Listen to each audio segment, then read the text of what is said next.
Okay, so we are going to get started. I know that it's going to take a little bit to get everyone used to this technology and ready to go. But for now, I'm just going to sort of go ahead. Anybody who happens to jump on throughout the call, that's awesome. But I wanted to go through all of the content and try and keep these really short so they won't be, incredibly long. Just going through some really important content that I think you guys are really going to benefit from. So we're going to start. Just one sec. Let me come on to here and choose this. And here we go. Okay, so the topic, of course, for today was nutrition habits, right? We are now starting to cover our nutrition habits right here within the program each week. So we're going to have, a habit just like with our PN habits that we're going to work on every 2 weeks. So our very first nutrition habit is going to start at the beginning, and we're going to actually move on as I talk about this to the advanced nutrition topic we're going to talk about today, which is carb cycling. So that's pretty exciting because I know a lot of you are interested in finding out how that all works. So let's jump in right away. Here's the thing. Let's talk about time, right? This is the first of the 2 sort of anchor habits that we need to go through and really cover and really nail down in order to be able to actually get our nutrition to be sustainable. And it's one of those things that people often overlook and go, of course I do this, but we don't really, like, even I catch myself sometimes, not paying attention to this concept of time. Eating slowly almost inevitably leads to eating less, feeling more in control of eating, as well as more mindful and aware. I'm sure we can all attest to that when we actually slow down. We're not, running around with our hair on fire, that we eat less because we're so much more aware of when we're getting full. Eating slowly can be done anywhere, anytime, with any food and in any situation. And this actually includes binge eating, right? Sometimes when we're binge eating, it kind of becomes even worse of an experience because we're just packing that food in because we feel so guilty as we're doing it, right? But you can binge eat, but you can binge eat slowly, right? This is a simple habit to understand, though rarely an easy one to do. And isn't that shocking that it's so hard to actually accomplish? So let's talk about, what would you say is your eating speed? Are you a fast eater? Do you actually take your time? Do you enjoy the food that you're eating? Or do you just literally pack it in because, it's just something you have to do throughout your day? How does it affect what you eat? Right? If you are a super fast eater, then you've got to eat foods that are kind of super fast and really convenient. And that might end up equaling more processed foods at the end of the day, right? And how does it affect how much you eat? Because you're not necessarily aware when you're eating that quickly how much you're eating, or that you're even eating at all because you're moving at such fast speeds. So why should we eat slow?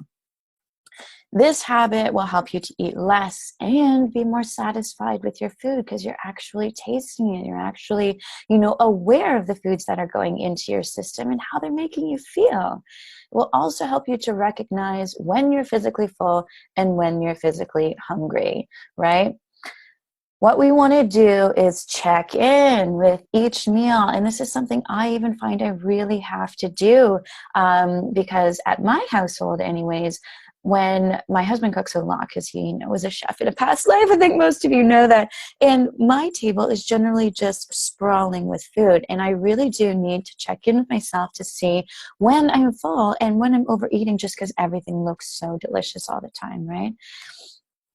And so we're trying to find ways to slow down. So here's an example of the food at the table, right? We are having tacos that night. Of course, this is my salad right in the front. So I that's how I have my tacos. I don't have them the same way as everybody else, but I do enjoy them. And there's always so much food, which I'm grateful for, but it also can be one of those things where it's really easy to overeat. So how can we find ways to slow down? Set your utensil down between each bite. This is kind of a big one because it was just there and we're just kind of on autopilot putting the food in.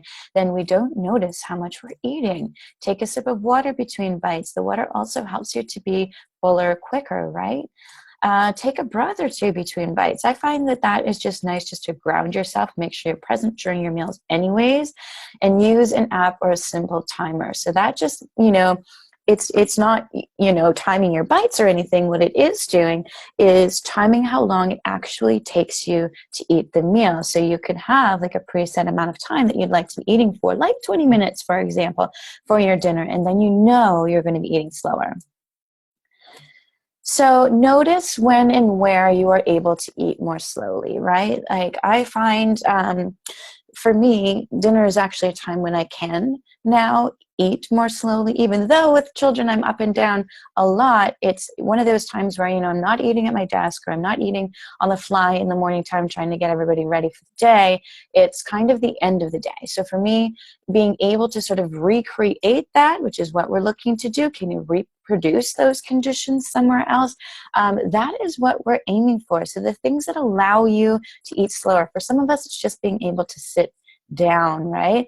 And, maybe not be eating on the run or, in your car when you're in transit. It's just whatever those conditions are for you that enable you to eat slower. These are what we're going to try and reproduce or recreate in more situations throughout your day so that you can eat slower throughout the day, right? For those who struggle with binge eating, which I think, let's be honest, is all of us at some point, right? We all have those moments where we just want to break down and eat something.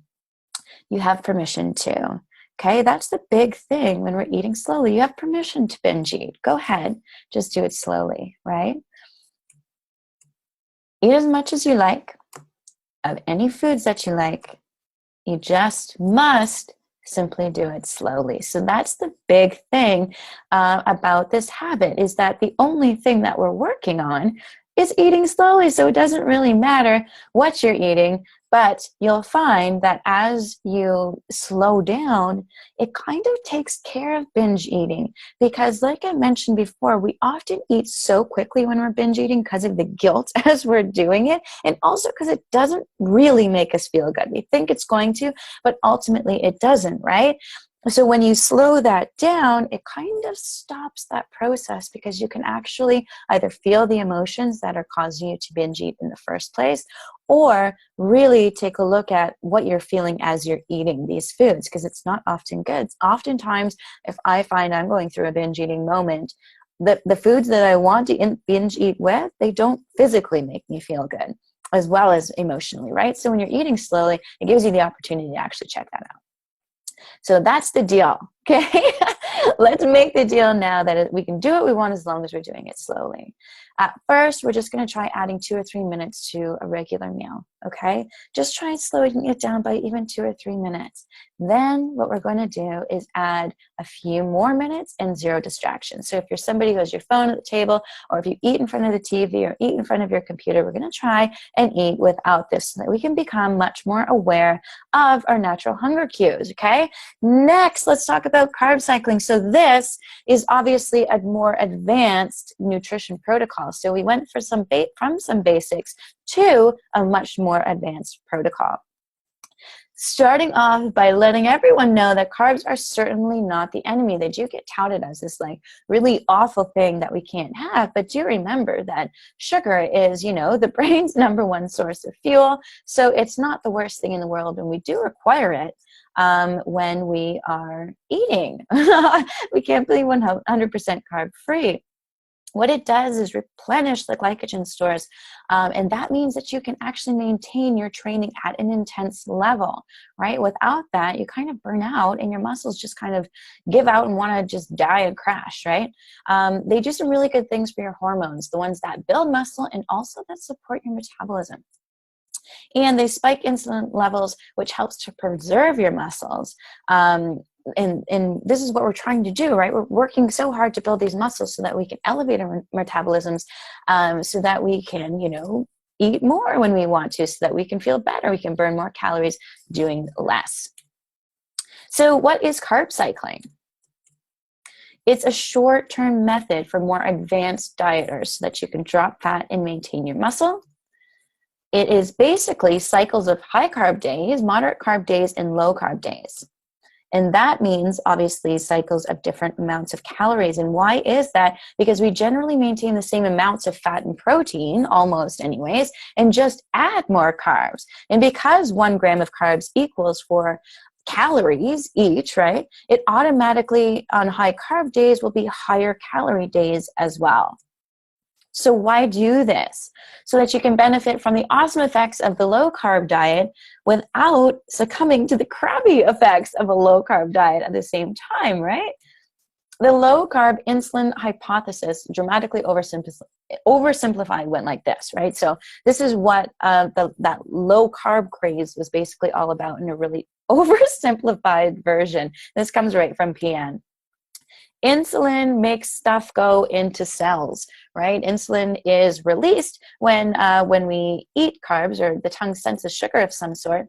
And what it does is shuttle stuff into your cells. That's its job, right? So stuff that goes into fat cells in particular makes us fat. So if we don't help stuff go into cells, then we won't get fat. We might even lose fat, right? So meaning if we don't eat carbs, we won't get that release of insulin, so we're not helping stuff going into cells, so then we won't get fat and we'll even lose fat. The other upside of the low carb approach was that people often eat more protein and more fat. And when we eat more protein and fat, we release satiety hormones, right? Particularly CCK, which is one of the main hormones that tells us that we are full. More protein and fat means we're often less hungry, which means we eat less, which means we lose fat. And it's actually the eating less part, not necessarily the insulin part, right, that actually matters. On top of this, if you recall, carbohydrates are relatively heavy to store, right? Carbs are heavy to store. That's why we don't actually store that many of them. Everything gets converted into fat.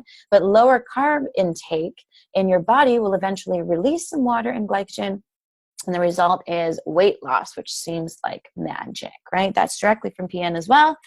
So while low carb diets are great for weight loss, it's not necessarily because they're actually low carb. It's more likely that it's because they're high protein. Research shows that when protein is high and matched among low and high carb diets, there's no significant difference in weight loss. That means it's generally more about the protein intake than it is about your carb intake, which is crazy, right? Why does this happen? It's a little thing called the thermic effect of food, or TEF. What this is the amount of energy which it requires to eat, digest, absorb, and store our food. So protein burns the most calories to do all of these things, right? To process. 30 to 35% of the calories from that protein item get burned just trying to digest it. Well, with carbohydrates, it's significantly less, only 5 to 15%, and fats, only 3 to 4%. So can you see why it is more beneficial to eat protein than it is to, say, eat fat? If you ate a fat meal, it would get burned significantly, absorbed significantly faster, using less calories than a high protein meal.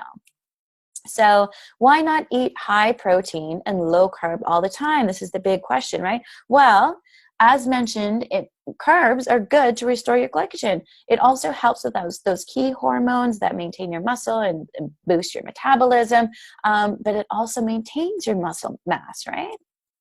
But also, as women, while it may be easier, to eat less while only eating protein and fat, because protein and fat fills you up so much, it can be really tiresome, right? And sometimes it promotes binge eating and all of that emotional eating, because you just want chips and bread and pasta, and that is crazy. Not to mention the fact that carbs, like fruit, have some pretty rad nutritional benefits, like, well, vitamins, right? It gives you a more complete nutritional profile to have those carbs within your diet instead of just proteins and fats. And we suffer in more ways than just binge eating. Our bodies are highly sensitive to less energy and fewer nutrients coming in, and it can affect your menstrual cycle. So if you ever have those times where you lose your menstrual cycle, it can be because, well, first of all, you're either exercising too much, but secondly, because you're just not getting the energy and the nutrients coming in that you need. It might leave you feeling totally lethargic, wall up your moods, and make you feel like a crazy person, and ultimately keep you from losing fat, because that heightened metabolism that you get, that boost that you get from the high protein and high fat, is only short term, and then your body kind of finds a way to balance that out. And it's not the best for muscle growth. It really affects your happiness hormones quickly, right? Serotonin gets produced from carbs. When we ingest carbs, it's like an indicator to, produce happiness hormones like serotonin in the body. So without that carb intake, we don't get that serotonin release, and that can kind of make you feel like a royal bee fast, right? So now you know the background. And it's for, a short-term process, and for somebody who's more advanced, because you really got to be paying attention to what your intake is like, okay? So how do you do it? Very quickly, how do you actually do this? I suggest that women definitely schedule around their menstrual cycle, because if you're going to do something, you might as well take advantage of all of the benefits of it, right? So what does that look like? Day 1 to 3 of your menstrual cycle. So this is the day basically that you are getting your period. These are the high carb days, right? It could be, 2 to 4 as well. We call them refeed days, and you're actually taking in double the amount of calories that you typically would. Your carbs are at 50%, protein at 35%, and fat at 15%. The reason for this is because you metabolize carbs best at this time with all of the hormonal stuff that's going on around your period, okay? Day 4 to 16, we're going to take in moderate carbs. Your calories, are at 10 times your body weight in pounds, with your carbs being at 30%, protein at 35%, and fat at 35% as well. For the rest of your cycle, we're going low carb. So this means your calories are going to be slightly lower as well. It's at 9 times your body weight in pounds, again, with carbs being at only 10%, your protein at 40%, and your fats at 50%, okay? So take a screenshot of this if you're interested in trying it out. These are the percentages that you're going to want to hit. And again, in order for this to be effective, you do need to treat it as an advanced nutritional protocol, which means you want to be on. You don't want to be having refeed days, where you're doubling your calories and then not following through with the rest of the month, right? Because then you haven't really succeeded in actually having that differentiation between your carbs and proteins and fats, okay? So that's what that looks like. There are other methods and ways that you can do it too. If you don't want to sort of base it around your cycle, you can do infrequent big refeeds. So that is your higher carb intake every 1 or 2 weeks, and then the rest of the week is generally low carbs, okay? So those are kind of like cheat meals that you would have maybe on the weekend or something, okay? Frequent, moderate refeeds. So this is when, you know, you have higher carb intakes over the course, every 3 or 4 days, sorry, over the course of a lower carbohydrate intake phase, but you wouldn't necessarily go super high carb, right? It's just moderate carb intake over those 3 to 4 days, okay? So those are the kinds of ways that you can differentiate those, because it's basically meant to be on your lower carb days, you're going lower carb or lower calories in total. So it's kind of like a version of fasting in a way, because you are, you know, lowering your overall calorie intake, right? So what happens when you do pump some carbs into you, it kind of shocks your metabolism a little bit and makes your system have to work kind of hard to maintain a balance, right? So that's the benefit of it, because it kind of shocks the system and makes it need to work again, right? If you constantly go super low carb, then, you know, you're going to plateau eventually, because you're not giving your body a reason to, again, need to change like we do for anything, like when you have workout phases or different things like that. Your body likes to have those challenges so that it can sort of keep up and adapt and adopt to what you are giving it, right? So our takeaways from today: eating slowly, makes you much more aware of your natural hunger cues, because processed foods really mess up our ability to actually feel full, right? All of the chemicals and the super delicious, tasty, scientifically engineered foods don't they keep your body from actually knowing when it's full, and it changes that natural feedback loop. So it's basically leptin, right? That hormone we talked about before. Within the program anyways, that is responsible for telling you when you're full, and it gets thrown off considerably by processed foods, right? So if you take that time to actually physically feel full and know when you're full, it's going to help you and retrain that feedback loop. Now, carb cycling, this is something that can be great if you are advanced nutritionally. So if you're just starting in the program, I do not suggest you jump right into carb cycling. Give yourself some time to get the basics down first. And when you're ready to up-level your body composition, you can do this with this short-term solution, okay? So point being, listen to your body. Get comfortable with your feelings, right? Talk, write things down. Remember, nutritional deficiencies and poor digestion are often the root of both anxiety and depression. So your relationship to food can and should be one of awareness and understanding, okay? It's not just that, you know, we're trying to eat clean or diet in any way, right? It is a real relationship to food where you do understand the consequences of both a great, you know, nutritional profile and nutritional intake, and a poor nutritional profile and nutritional intake, and understand that what you put into your body literally makes you up. Not only the way that you look, but how you're going to feel, because it makes your, you know, your hormones and everything else as well. It all is comprised of what you eat. Okay, so I hope that,